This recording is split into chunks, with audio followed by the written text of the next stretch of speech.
Here's what's coming up on today's show.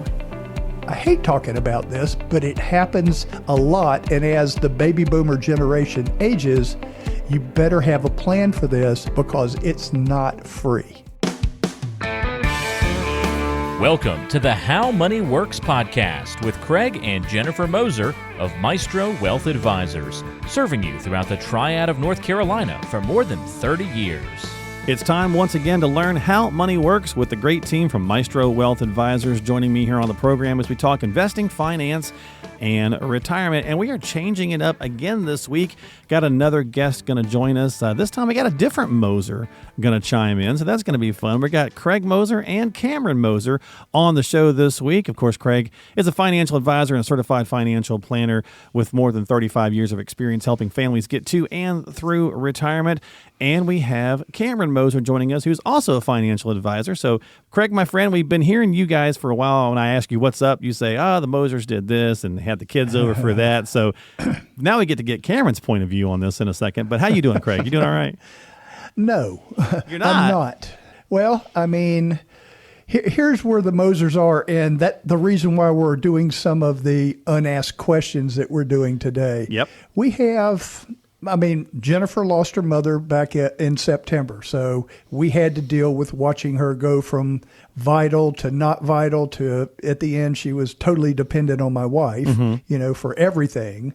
And now my father and my aunt are both kind of going in that direction. So Gotcha. It's been pretty rough around the household, to be honest with you. And so I thought we would have a chance to talk a little bit about later on in life. When we first start talking about retirement, you think about, okay, I'm 65 or 62 or somewhere like that, and I'm going to leave work, and I've got some money, and I've got some cash flow, and I'm going to go and travel, and my body's good. And then all of a sudden, you hit the 80s or so, and maybe you're not so vital. Yeah, so true. let's kind of chat a little bit about that somewhere. We will do that. We will absolutely do that. Yeah, we're going to do some unasked questions today. And I got an unasked question. First of all, where's Jen, and why isn't she here?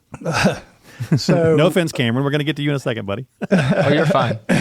So we like extra education on the things that we do. Okay. So let's say that you're somebody that worked at a company or a person like that, so you have a 401k and what have you.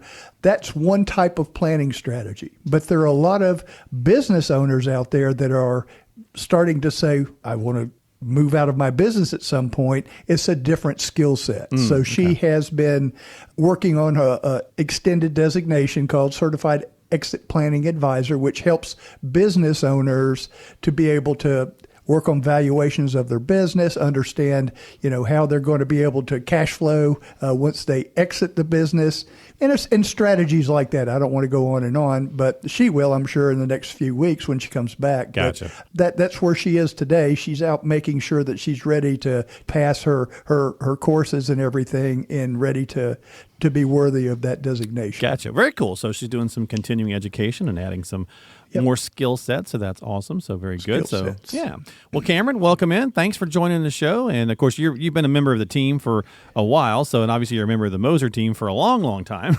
But welcome into the program. How are you? It's good to be here. It's my first time, but hey, trial by fire is the way to go. That's right. We just called him up and said, "You're doing a radio show this weekend. Get over here right now." And he said, "Oh, okay." Well, No. Cameron, he's like, "Yeah, well, I'll do it." But yeah, Cameron's fully licensed as well, so we'll have a great conversation, get a different viewpoint as well. So let's just dive in and get to rocking and rolling. And again, kind of think about these questions a little bit from the standpoint of maybe getting older, or maybe even knowing that things are getting towards the end there, and sometimes it changes the dynamic of the question. So let's start with a simple one, Craig, just to kind of break Cameron in a little bit too, which is when will our life be downsized? Because if you think about how you teed this up with loss in the family, somebody is dealing with your stuff when you're no longer here, right? In one way or another. Well, let's talk about a progression. Okay. So the Mosers had 4 kids. So think about the house that had 3 rambunctious boys and a girl that can beat them all up. Okay. So that's sort of what we had. So you had to have 4 bedrooms plus where you slept, and it was sort of a big house. Right. And now all of a sudden it's like we walk outside our door, our bedroom door, and look out, and it's like the dogs are going, what? there's nobody there. Yeah. I mean, it's a different world. So would you downsize that house? For us, the answer so far is no, I don't want to do that. I love where I live. And, when they come at Christmas or something, they all pile back in the rooms. It's like it used to be. But let's do some things that really happen. What if one of the spouses passes away? Now, and I'm going to say the husband passes away because percentage-wise, we don't outlive the women percentage-wise. Right. So now there's a mother, by herself in a significant house. Do you want to downsize? Do you want to live in that great big house, or do you want to maybe have a more efficient, more controllable environment? So there's things to think about as you start to age. Do you want to do that? Are you going to be forced to do that? And then you've got all this stuff. Our house is full of junk. Our house is the house everybody calls and says, hey, can I leave this over here for a week? And 4 years later, it still sits there. Cameron, you don't do that, do you? You don't do that, do you, Cameron? Oh, my Only God. once or twice, I think. Not my son, Cameron. But you've got to think that through and say, what am I going to do if I'm going to downsize? And it's kind of a significant decision because it's a life-changing event. I mean, you're going from maybe the house that you've been in for 20 or 30 years, and you're saying, I'm picking up roots. I'm going to go do something different. And all this extra stuff, I either have to sell, give away, or something with. And, you're also kind of letting go of memories. There's a lot to declutter. I mean, the house that my wife and I live in, we bought it from a lady whose husband had passed, to your kind of analogy there, Craig, and they had a ton of stuff here. And it took her 3 years to declutter this home before she could sell it. Because it was too big for her, and it was more property than she could manage. So certainly that's a thing to think about. And Cameron, I think the same thing would go for maybe even being on the utilities being on the same floor, right? A lot of people can't or go up and downstairs anymore, so they want like maybe a ranch, Yeah, get a one level. Yeah, right. So that could be the piece of that downsizing, Craig. So that's certainly something you got to think about. Because again, when you pass, you got all this stuff left behind. Somebody's dealing with it. If you haven't made plans ahead of time, you're leaving that to your heirs to kind of pick up those pieces. That's kind of the first unasked question. What about the keeping with that conversation piece, Craig? What about if your spouse passes on? Let's talk about the tax situation because that's certainly going to be a question that we don't often think about because we're in mourning. Yeah. So, I mean, from a tax perspective, what happens when one of you passes away? Something does happen. So a lot of times what you're seeing there is, okay, I'm cruising along, we're filing our taxes, and the term would be married filing jointly. Right. So you have some pretty broad brackets there. Right off the bat, currently, you're a standard deduction. So for a married couple, both over the age of 65, it's $32,300. So if you think about your income, you throw that into a spreadsheet, the first $32,300 pretty much is tax-free income. Unless you can itemize past that, then it would be even better. But as a single, it goes down. It goes to $16,000 and change. And so all of a sudden your standard deduction, your first amount is less than what it was when you were married. And then the brackets condense too. I mean, when you look at the 10% and the 20% and the 22% for married filing jointly, I mean, after your standard deduction, another 23.2. And after 23.2, you go to 12%, and it goes up to 94,300 is what I'm talking about. Right. And the 22% bracket, which drips you 10%, is 201,000. So let's say that you were married to somebody, say from Reynolds or the U.S. government or something like that. They had a pension. You have a Social Security check. And you're taking money out of your IRA. Now you're single. You lost your spouse. Well, your brackets change. Instead of 23,200, your 10% bracket stops at 11,600. And then the 12 stops at 47,150. So you can see that it's about half. And so after $47,150, a single person above their standard deductions in the 22% tax bracket, you go, wow. This accelerated a lot. I didn't realize that, losing a spouse would cost me more in taxes. So you've got to start to plan, how do I design my future lifestyle? And take one of the looks would be to say, I'm going to take a look and say if I lost a spouse. In our general process, we're going to obviously look at, if you're married, say, okay, we're going to do your happily ever after scenario where you both live to 90 or 95. Don't pay any different tax rates and everything's rosy and sunshiny. But the other things that we're going to do, we'll pass one of you away early. You're going to lose a few things. One of the things that's going to change is your tax bracket. So again, financial planning for retirement is not as easy as it looks. People come to see us all the time and they have spreadsheets and they said, I've done this and my numbers are right. And what they don't think about is inflation. You need more for your income. They don't really know how to apply the tax rates to different sources of or pools of money, such as your retirement accounts. That's fully taxable. Roth IRAs, not taxable at all. Long-term capital gains, different tax rate. That's why you have to have a significant software to be able to run through these things and help people to visualize, what the impact of, in this case, the loss of a spouse would be.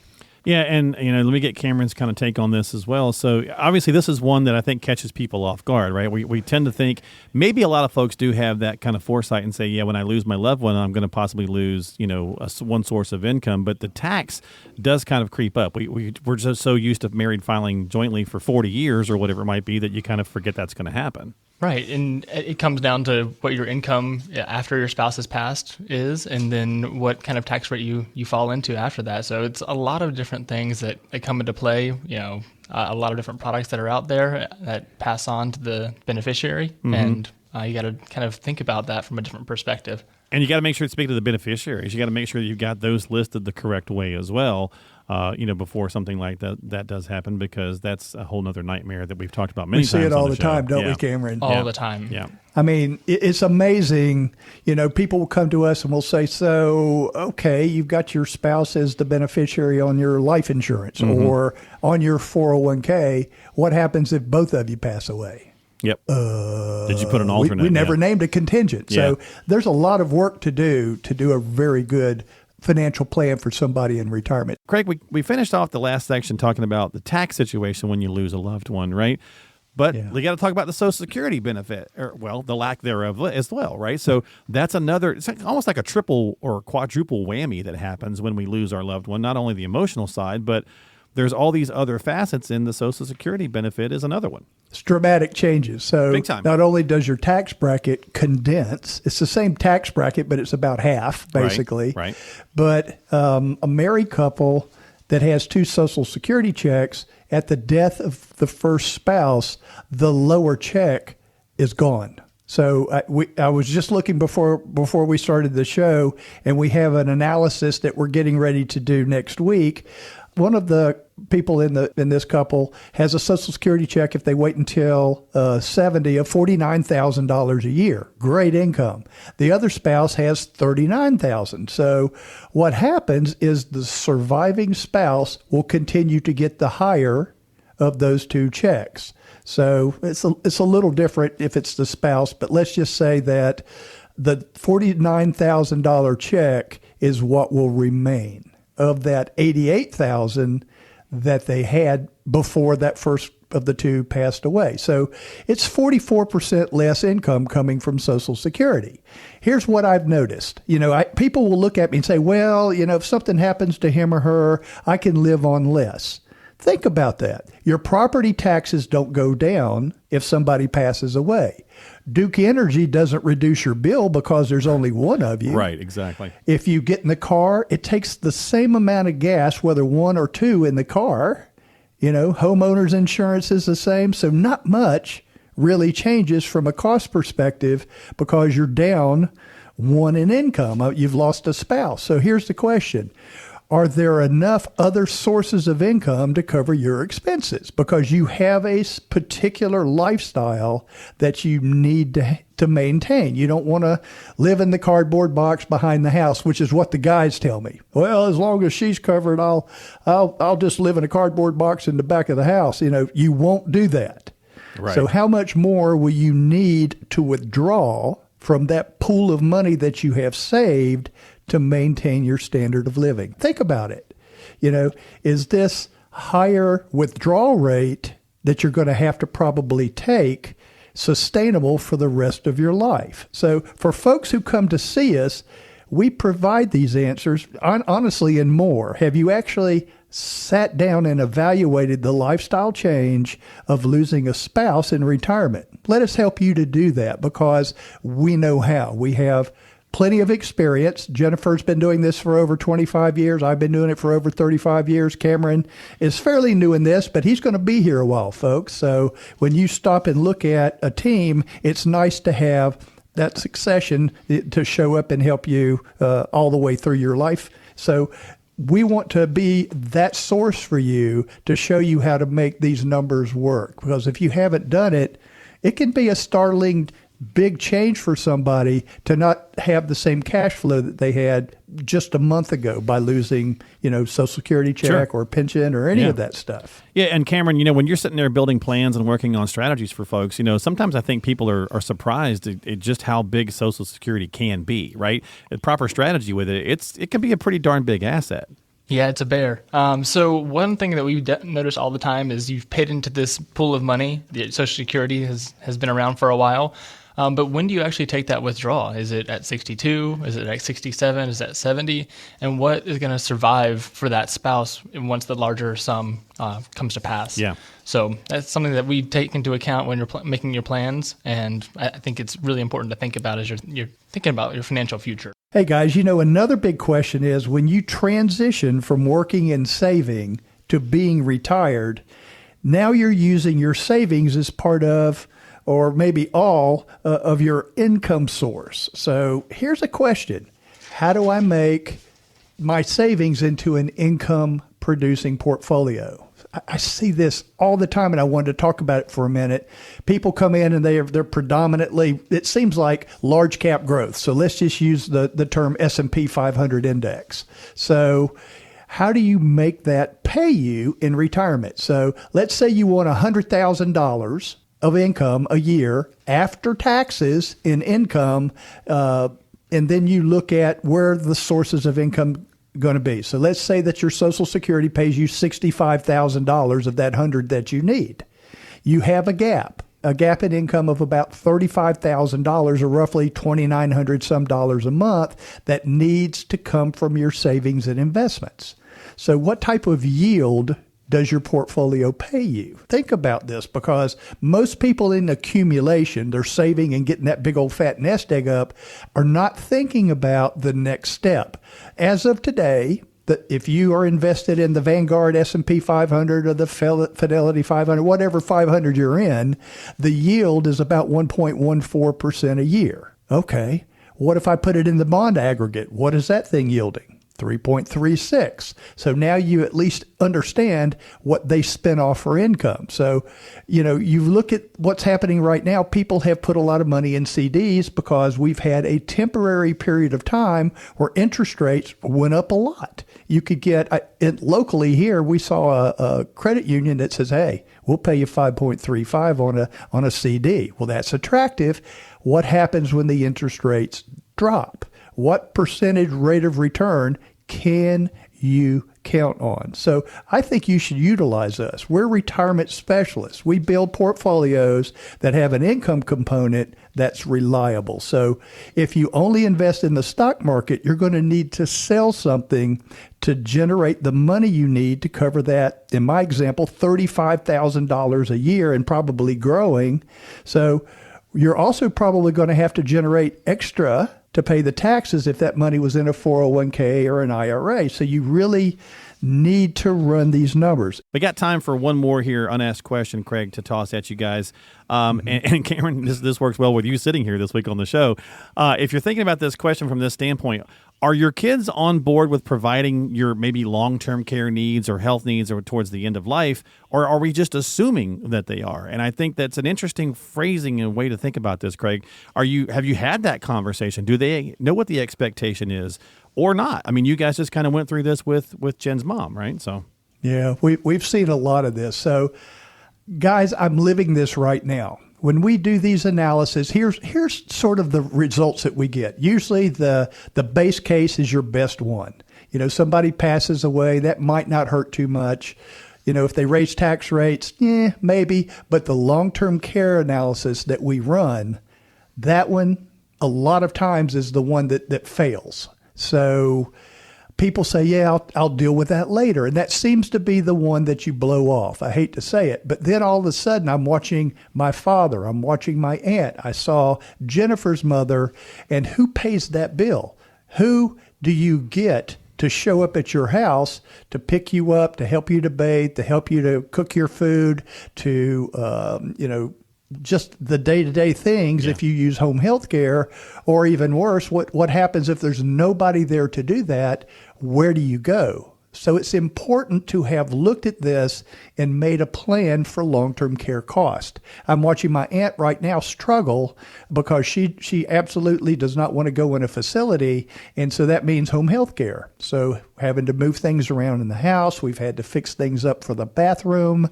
We're hiring people to come in and take care of her at different parts of the day so she doesn't fall. It's a big deal. And, I hate talking about this, but it happens a lot. And as the baby boomer generation ages, you better have a plan for this because it's not free. Thank you so much for checking out the podcast today. If you have any questions about what we've discussed, remember, you can get a complimentary financial review with the team at Maestro Wealth Advisors by calling 336-448-1086 or go online to howmoneyworksradio.com for other great resources and ways to reach the team. You can also check the show notes of today's episode for our contact information as well. And don't forget to subscribe to the podcast on your favorite app so you never miss an episode. We're on Apple Podcasts, Spotify, Google Podcasts, and all the most popular apps. For Craig and Jennifer Moser, I'm Mark Killian. We'll talk to you next time on the How Money Works podcast.